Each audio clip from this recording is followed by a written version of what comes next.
दोस्तों स्वागत है आप सभी का मेरे YouTube channel star world classes पर। दोस्तों आज के वीडियो में हम डिस्कस करने वाले हैं BODMAS नियम। हाँ आपने ठीक सुना, BODMAS नियम की आज हम चर्चा करेंगे आज के वीडियो में। तो आज की वीडियो बहुत ही महत्वपूर्ण होने वाली है, तो वीडियो को बिल्कुल भी स्किप ना करें, पूरा देखें। और अगर मेरे चैनल पर पहली बार आए हैं तो चैनल को सब्सक्राइब कर लें और बेल आइकन जरूर दबा दें। आइए वीडियो को शुरू करते हैं। कि जैसे आपने देखा होगा कि बहुत बड़ा सा क्वेश्चन लिखा रहता है और उसको हम सॉल्व करते हैं, तो किस तरीके से करते हैं, तो ये नियम कहलाता है BODMAS नियम। अच्छा, BODMAS नियम में जैसे B का मतलब होता है ब्रैकेट्स, ऑफ का मतलब O का मतलब ऑफ और D का मतलब डिवीजन, M का मतलब मल्टीप्लिकेशन और A का मतलब हो गया एडिशन यानी जोड़ना और S का मतलब है सब्ट्रैक्शन यानी घटाना। ये नियम इस तरह कार्य करता है कि किसी भी क्वेश्चन आ जाए क्वेश्चन तो उसमें पहले ब्रैकेट को सॉल्व करेंगे, फिर डिवीजन करेंगे, फिर मल्टीप्लिकेशन करेंगे, फिर एडिशन और लास्ट में सब्ट्रैक्शन करेंगे। अगर आपने इस नियम को फॉलो ना किया तो आपका क्वेश्चन का आंसर कभी नहीं आएगा। और उसके साथ साथ कभी कभी क्वेश्चन में कोष्टक दिए रहते हैं, तो कोष्टक किस तरह से सॉल्व करते हैं, सबसे पहले अगर रेखांकित रेखा कोष्टक लगा होता है उसको सॉल्व करते हैं, उसके बाद छोटा कोष्टक, फिर मंझला कोष्टक और लास्ट में बड़ा कोष्टक को हल करते हैं, तब जाकर उसका आंसर आता है। तो आइए इसी कड़ी में आप जैसे आप बोर्ड पर देख पा रहे हो कि मैंने दो क्वेश्चन ले लिए हैं। एक क्वेश्चन है 13 माइनस 8 मल्टीप्लाई 2 प्लस 3, दूसरा क्वेश्चन है 12 माइनस और इन द कोष्टक 13 माइनस 12 और डिवाइडेशन 3। तो दो क्वेश्चन मैंने ले लिया, तो इनको हम BODMAS नियम के द्वारा सॉल्व करेंगे। तो किस तरह से सॉल्व करेंगे, तो आप देखेंगे यहाँ पर कि सबसे पहले मैंने बताया था BODMAS में ब्रैकेट, तो ब्रैकेट आपको दिख रहा होगा कि जो 8/2 लिखा हुआ है कोष्टक में लिखा हुआ है, तो सबसे पहले इसको सॉल्व करते हैं। तो कितना हो जाएगा, अगर 8 का गुणा 2 बार कर देंगे तो 16 हो जाएगा, प्लस 3 हो जाएगा। इसके हिसाब से फिर O का मतलब ऑफ हो गया, फिर डिवीजन इसमें दिया नहीं है, मल्टीप्लिकेशन तो मल्टीप्लिकेशन भी नहीं दिया हुआ है, एडिशन तो एडिशन का नंबर आता है। तो यहाँ से सबसे पहले हम एडिशन कर लेते हैं। 13 से जब घटा देंगे 16 से 3 तो कितना बचेगा, तो आप कहेंगे 13। अब इसका नंबर आता है S यानी सब्ट्रैक्शन, तो सब्ट्रैक्शन का मतलब हो गया 13 से 13 चला गया तो क्या आया, शून्य आ गया यानी 0 आ गया। तो आपको समझ पाए होंगे। इसी क्रम में इस क्वेश्चन को भी देख लेते हैं कि सबसे पहले इसमें क्या दे रखा है। तो सबसे पहले आप कहेंगे कोष्टक, तो कोष्टक के अंदर ये पूरा दे रखा है। सबसे पहले आता है डिवीजन, तो डिवीजन दे रखा है 12 डिवीजन 3, तो यहाँ से हम 12 का डिवीजन करेंगे।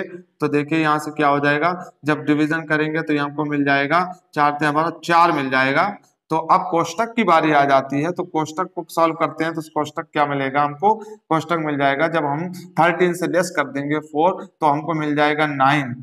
ठीक है, अब सब्ट्रैक्शन की बारी आ जाती लास्ट में, तो 12 से जब सब्ट्रैक्ट करेंगे 9 तो हमको मिल जाएगा यहाँ से 3। तो ये आंसर आ गया। तो इस तरह आपने देखा कि एक BODMAS के नियम के द्वारा 0 आंसर प्राप्त हुआ और एक BODMAS के द्वारा 3 आंसर प्राप्त हुआ। तो उम्मीद है कि आप समझ पाए होंगे। आइए इसी कड़ी में एक क्वेश्चन और आपको बताते हैं। दोस्तों आप देख पा रहे हो कि मैंने बोर्ड पर दो क्वेश्चन ले लिए हैं। कि पहला क्वेश्चन आप देख पा रहे होंगे 18 minus in the bracket 4 plus 16 minus और कोष्टक के अंदर 18 माइनस 5। तो इसको पहले सॉल्व करते हैं। तो किस तरह से सॉल्व करेंगे, तो BODMAS के नियम के हिसाब से पहले कोष्टक को सॉल्व करते हैं। तो यहाँ से हम कोष्टक को सॉल्व करते हैं, मंझला कोष्टक को छोड़ दीजिए, सबसे पहले सॉल्व करते हैं छोटे कोष्टक को। तो 18 माइनस 5 करेंगे तो आप कहेंगे 13 बचा है, तो मंझला कोष्टक बचा और बड़ा कोष्टक बच गया। अब यहाँ से दूसरा राउंड होता है कि सबसे छोटे क्वेश्चन के बाद में हम सॉल्व करते हैं मंझले कोष्टक को। तो मंझला कोष्टक आप देख पा रहे होंगे ये 16 से घटा देंगे 13 तो आप कहेंगे कितना बच गया, तो आप कहेंगे 3। तो यहाँ से अब आपका आता है लास्ट में बड़ा कोष्टक। तो बड़े कोष्टक को जब हम सॉल्व करते हैं तो आपका आएगा, ये हो गया आपका 7। कितना हो गया 7। और लास्ट में सब्ट्रैक्शन की बात आ जाती है, तो सब्ट्रैक्ट कर देते हैं। तो यहाँ से हमको आंसर मिल गया 13। तो ये आंसर हमको प्राप्त हो गया 13। अब इसी तरह दूसरे क्वेश्चन को हम देखते हैं। तो इसमें सबसे पहले क्या लिखा हुआ है, 16 प्लस 1 प्लस 16 माइनस 3 इंटू 4। तो यहाँ पर भी आप BODMAS के नियम को फॉलो करेंगे। तो सबसे पहले आप देख रहे हैं कि कोष्टक, तो कोष्टक को सबसे पहले वरीयता दी जाती है। तो कोष्टक को हम पहले सॉल्व करते हैं। तो 16 प्लस मंझला कोष्टक प्लस 1 और यहाँ पर जब सॉल्व करेंगे तो आप कहेंगे 13 और इसके बाद में आपका बाहर कर दीजिए मल्टीप्लाई 4 और ये बड़ा कोष्टक। अब इसके बाद आती है कि मल्टीप्लिकेशन, क्योंकि डिवाइडेशन तो इसमें दिया नहीं गया है तो यहाँ पर बात आ जाती है मल्टीप्लिकेशन की। तो मल्टीप्लिकेशन यहाँ से कर लीजिए। तो मल्टीप्लिकेशन करेंगे तो आप कहेंगे 13 चक्कू 52 हो जाएगा यहाँ पर, तो ये 52 हो गया। लास्ट में अब आ गई बारी बड़े कोष्टक की। तो बड़े कोष्टक को जब सॉल्व करेंगे तो ये एडिशन हो जाएगा। तो 16 प्लस ये कितना हो गया 53 हो गया। अब इसको जोड़ दीजिए तो ये हो जाएगा 69। तो हमारा ये आंसर आ गया। तो आप ये समझ पाए होंगे कि मैंने क्या किया। तो बस ज्यादा इसमें दोस्तों कुछ नहीं है, सिर्फ बॉड मास में ये ध्यान रखना है कि पहले डिवाइडेशन करना है, फिर मल्टीप्लिकेशन करना है, उसके बाद एडिशन और सबसे लास्ट में सब्ट्रैक्शन करना है। इस बात का ध्यान रखना। अगर मान लीजिए कि डिवीजन नहीं दिया है तो फिर मल्टीप्लिकेशन आ जाएगा, और अगर एडिशन नहीं दिया तो उसके जगह पर सब्ट्रैक्शन आ जाएगा। और इससे ज्यादा इसमें कोई भी दिक्कत की बात नहीं है। इसी तरह तो आप एक क्वेश्चन और बताने की कोशिश करता हूं। जैसे आप बोर्ड पर देखेंगे सवाल को, यहाँ पर आप दोस्तों देख पा रहे होंगे कि मैंने एक क्वेश्चन ले लिया। आपकी बात सवाल का थोड़ा मैंने साइज बढ़ा दिया है, लेकिन नियम वही फॉलो होगा, बॉड मास नियम। तो आप देख पा रहे होंगे आपकी बार में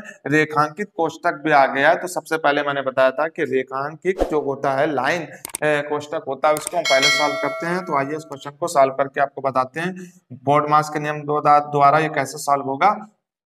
तो 12 माइनस मंझला कोष्टक 9, और यहाँ पर बड़ा कोष्टक और छोटे कोष्टक को भी इस बार छोड़ देंगे। पहले लाइन जो रेखा कोष्टक है उसको सॉल्व करेंगे। तो यहाँ पर दिया गया 6 माइनस 2, तो आप कहेंगे यहाँ पर 4 बचा है, फिर मंझला कोष्टक और लास्ट में बड़ा कोष्टक। अब आगे बढ़ते हैं स्टेप में। तो यहाँ पर आप देखेंगे 12 और मंझला कोष्टक 9 माइनस यहाँ से लेस कर दीजिए 4, तो आप कहेंगे बचेगा 3, और इसके बाद लगा दीजिए मंझला कोष्टक और बड़ा कोष्टक। लास्ट स्टेप पर आगे बढ़ते हैं। तो आप देखते हैं यहाँ से 14 माइनस 12 माइनस यहाँ से 9 से लेस कर दीजिए 3, तो आप कहेंगे 6, तो 6 बचा यहाँ से। अगले स्टेप पर जब बढ़ते हैं तो 14 माइनस इसको लेस कर दीजिए, तो 12 से 6 चला गया तो 6 बचा।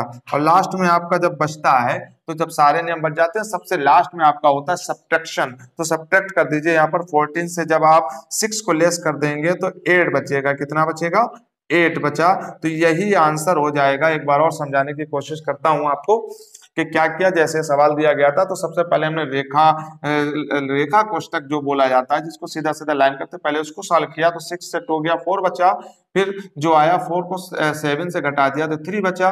अब 9 से 3 घटाया तो 6 बचा। लास्ट में 12 बचा हुआ है, 12 से जब 6 को घटाएंगे तो 6 बचेगा। और जब सबसे लास्ट में पहुंचे तो 14 से -6 घटा दिया तो 8 बच गया।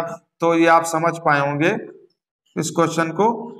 तो बताने का मतलब है कि बॉड मास जो नियम है उसको आप फॉलो करते रहिए, कोई भी क्वेश्चन हो उसका आंसर आ जाएगा। मुझे उम्मीद है कि वीडियो आपको अच्छा लगा होगा। तो वीडियो को लाइक और शेयर जरूर करें, और मेरे चैनल पर पहली बार है तो वीडियो को सब्सक्राइब कर लें और कमेंट करना बिल्कुल ना भूलें। मिलते हैं नेक्स्ट वीडियो में। Thanks for watching and listening.